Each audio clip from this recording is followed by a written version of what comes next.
You got to have Devin Hester's opening kickoff return. You got to have this overtime game. That's true. How do you decide what your favorite moment has been in a Super Bowl? Well, the Devin Hester one was my favorite moment prior to this year because it was my first play ever calling a Super Bowl game. And now I've done 7, was an opening kickoff return for a touchdown. It's the only opening kickoff return in Super Bowl history. It meant a lot for some internal reasons, one of which was my first football game I ever attended was the first game in New Orleans Saints history back on September 17th, 1967. I was 8 years old. I walked into Tulane Stadium in New Orleans holding my father's hand. And we sat in the aisle because we had only standing room access. And it ended up being a kickoff return for a touchdown. The first play I saw of my life in person with my own eyes was a kick return on the opening kick for a touchdown. I had just lost my father around that time. My dad was deep in the throes of Alzheimer's. And I'm calling this game. I'm channeling my father. And Devin Hester takes my first Super Bowl call, just like my first game, the distance at the start. And to bring it full circle in some ways, I've been blessed to have children later in life, including an 8-year-old son.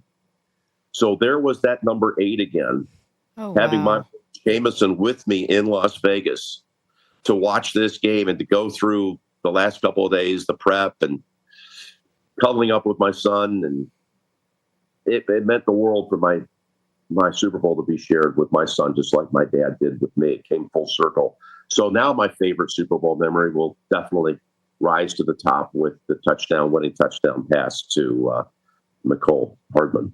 That is so beautiful. And thank you for sharing that. I got goosebumps with us. I really appreciate that. I know you have to go to pickup, so I'll wrap it up. But I just need to know how you were able to be so present and quiet your mind in these moments so that you're able to bring your authenticity to the game and yet not crowd it. It's such a beautiful gift. And to live so precisely in the moment to deliver the way you do. I'd love to have some insight. Well, that's very nice of you to say. It's a lot of reps. It's almost 40 years worth of reps. I try to this is going to sound like I'm lost my mind, but this is the way I say it to myself. I try to let it flow through me. If that makes any sense. I try to feel the moment and what the makes perfect sense. Ambiance is bringing.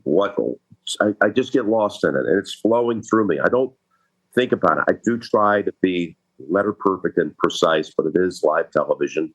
And sometimes there'll be a few bobbles along the way for anyone who's ever done it. But you have that buildup where you're thinking about you've got this Super Bowl, and if you allow it to be, it can be overwhelming just because there's so many people that are going to be watching it and scrutinizing every single second. But it's a lot of meditation, a lot of prayer, and a lot of just trusting your instincts. And that's what I've tried to do. What haven't you done, Jim, that you want to do? There's actually, I love that question. I don't get asked that. There's nothing that I want to do. I'm grateful for everything. I used to say that I wanted to be able to call the British Open, or as it's known to the rest of the world, the Open Championship. But we never had the rights at CBS. And that somehow got back to some people at the BBC. And sure enough, I got to do the Open, not here in America, but for the rest of the world, and be the quote unquote foreign voice for the Open for several years. It was a thrill to work alongside the likes of Peter Allis and be able to do commentary on the Open Championship. But after that kind of box got checked, there are big events I haven't done, like a World Series, not qualified. Just not qualified. That's just not something that I would be very good at. I've been blessed that the events that CBS has had the rights to are events that were always my childhood favorite events: the NFL, golf, and the Masters, and the PGA Championship, the Tour, and college basketball. So all of it is a gift. All of it truly, truly is an 11-year-old boy living out a dream. So the short of it is, after all of that, I get to this point. I long for nothing. I'm grateful for everything. Grateful for everything. My heart is absolutely overflowing with gratitude. And that is something that I give thanks to every single day before my feet hit the floor. So I'm so grateful to have the chance to work with so many incredibly talented people at CBS. So grateful for the job that they did this weekend in Las Vegas, and to be able to go to these events.